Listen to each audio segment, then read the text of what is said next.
రసం పొడి మనం బయట కొనే పని లేకుండా హెల్తీగా ఇంట్లోనే ప్రిపేర్ చేసి నేనైతే మీకు చూపిస్తాను. జీలకర్ర, మిరియాలు, ధనియాలు, కందిపప్పు, మళ్ళీ కొంచెం కరివేపాకు, మెంతులు, ఇంకా ఏమో వేసి వేయించాను ఫ్రెండ్స్. ఎండుమిర్చి, ఇవన్నీ ఫ్రెండ్స్. ఇక్కడ ఈ రైస్ కుక్కర్లోనే అదిగో టమాటాలు చూడండి, ఒక 10 టమాటాల వరకు కట్ చేసి ఈ విధంగా పెట్టేసి కొంచెం చింతపండు అయితే వేసేస్తున్నాను.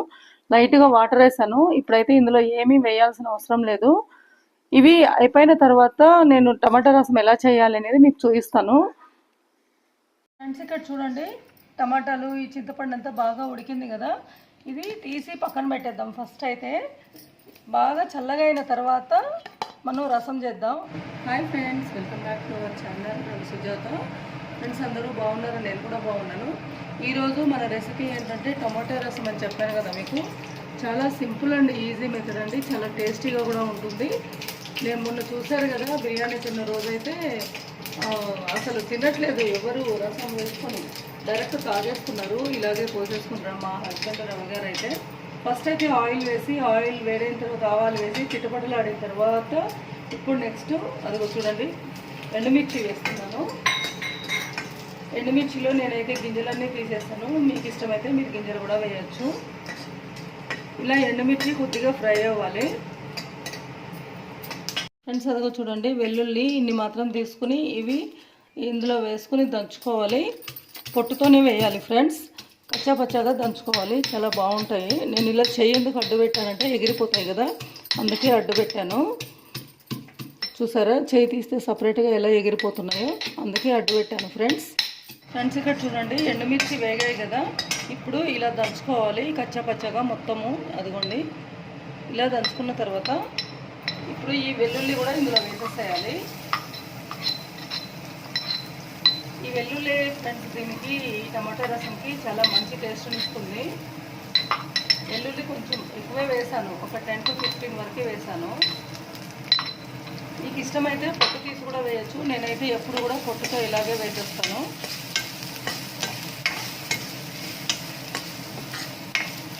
ఫ్రెండ్స్ ఇలా వెల్లుల్లి కొద్దిగా ఫ్రై అయిన తర్వాత ఇప్పుడు అదిగో చూడండి, కరివేపాకు ఇలా తుంచుకున్నాను, ఎక్కువ వేస్తే బాగుంటుంది.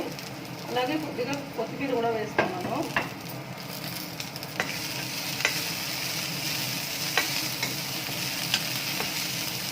ఇవి బాగా వేగనీయాలి ఫ్రెండ్స్. రుచికి తగ్గ సాల్ట్ వేస్తున్నాను, నేనైతే 1.5 చెంచా వేస్తున్నాను ఫ్రెండ్స్.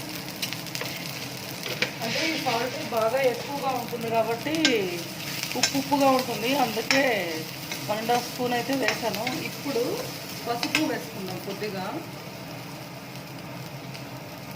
చూడండి, ఒక 1/2 టీ స్పూన్ అంతా పసుపు వేసుకున్నాము. పసుపు 1/2 టీ స్పూన్ అంతా వేసాను. ఇలా వేసి అయిపోయిన తర్వాత ఇప్పుడు ఇంగువ కూడా కొద్దిగా వేద్దాం. చూడండి ఫ్రెండ్స్, ఇంగువ ఇలా ఇంగువ వేసుకోవాలి.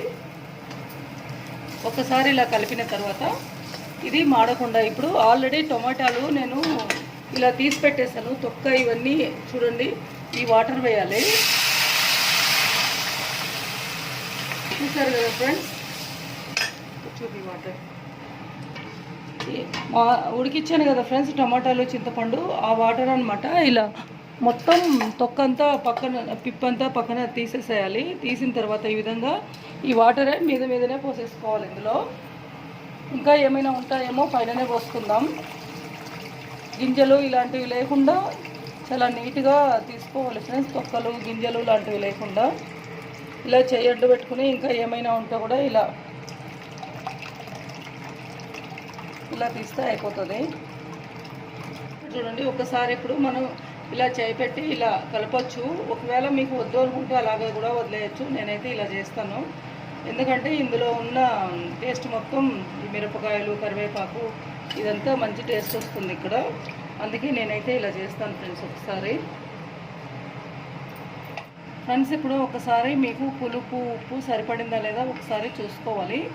కొంచెం పులుపుగా తినే వాళ్ళు అయితే ఇలాగే ఉంచవచ్చు, మరీ ఎక్కువ పులుపు తినను అనుకున్న వాళ్ళు ఇంకొన్ని వాటర్ యాడ్ చేసుకోవచ్చు. ఒకసారి టేస్ట్ అయితే చేసేస్తాను నేను. అన్నీ బాగున్నాయి ఫ్రెండ్స్, కరెక్ట్గా ఉంది.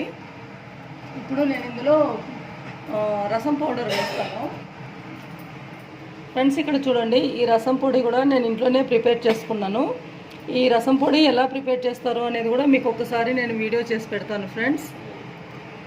చూడండి, చాలా అంటే చాలా బాగుంటుంది. బయట కొన్ని అవసరం లేకుండా ఒక 1.5 స్పూన్ 2 స్పూన్స్ వేసుకుంటే సరిపోతుంది. ఈ రసం పొడిలో కూడా నేను జీలకర్ర, మిరియాలు, ధనియాలు, కందిపప్పు, మళ్ళీ కొంచెం కరివేపాకు, మెంతులు, ఇంకా ఏమో వేసి వేయించాను ఫ్రెండ్స్.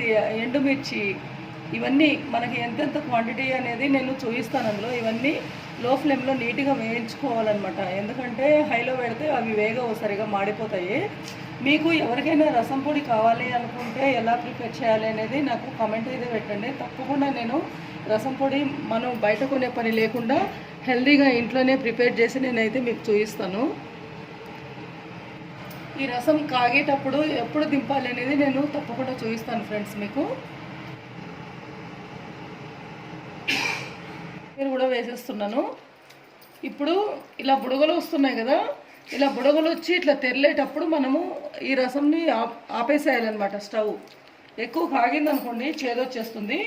కొంతమంది ఇందులో బెల్లం వేసుకుంటారు ఫ్రెండ్స్. మేమైతే బెల్లం వేయము. మాకు బెల్లం వేస్తే మా ఇంట్లో వాళ్ళకి ఇష్టం ఉండదు, అందుకే బెల్లం వేయను. మీకు ఇష్టమైతే ఒక చిన్న ముక్క బెల్లం వేసుకున్నారనుకోండి, ఇంకా సూపర్ వేరే టేస్ట్ వస్తుంది. ఇది వేరే టేస్ట్ ఉంటుంది, బెల్లం వేసుకుంటే ఇంకొక టేస్ట్ వస్తుంది. మీరు కావాలంటే దీన్ని ఆఫ్ ఒక గిన్నెలో పోసి ఉన్న కొత్తిమీర కూడా వేసేసాను. ఇందులో కొంతమంది అయితే బెల్లం వేస్తారు ఫ్రెండ్స్. నేనైతే బెల్లం వేయనదుగో చూడండి ఫ్రెండ్స్, ఇలా తెరులుతుంది కదా, ఈ టైంలో ఆఫ్ చేసేసేయాలి. నేను స్టవ్ ఆఫ్ చేసేసాను. చూడండి, మరగనియద్దు, మరిగితే చేదొచ్చేస్తుంది ఈ రసం. మీకు ఇష్టమైతే బెల్లం ముక్క సగం రసం సపరేట్ తీసుకుని బెల్లం వేసి టేస్ట్ చూడండి. ఇది బాగుంటుంది, ఇది ఫాలో అవ్వండి. బెల్లం లేకుండా బెల్లం వేసిన తర్వాత బాగుంటే ఆ రసం ఫాలో అవ్వండి. రసం చేసే టమాటా రసం అయితే విధానం ఇది ఫ్రెండ్స్. చాలా బాగుంటుంది, మీకు అందరికీ నచ్చిందని అనుకుంటున్నాను. మీరు ఈ రసం చేసి తిన్న తర్వాత నాకైతే కమెంట్ చేయండి. అందరూ కూడా లైక్ చేయండి, షేర్ చేయండి, కమెంట్ చేయండి ఫ్రెండ్స్. కొత్త వాళ్ళు అయితే ఎవరైనా చూసుకున్న వాళ్ళు తప్పకుండా సబ్స్క్రైబ్ అయితే చేసుకోండి. రవి సుజాత ఛానల్కి సపోర్ట్ చేయండి. ఓకే ఫ్రెండ్స్, ఇంకొక మంచి వీడియోతో మీ ముందుకైతే వస్తాను. Thank you friends, bye.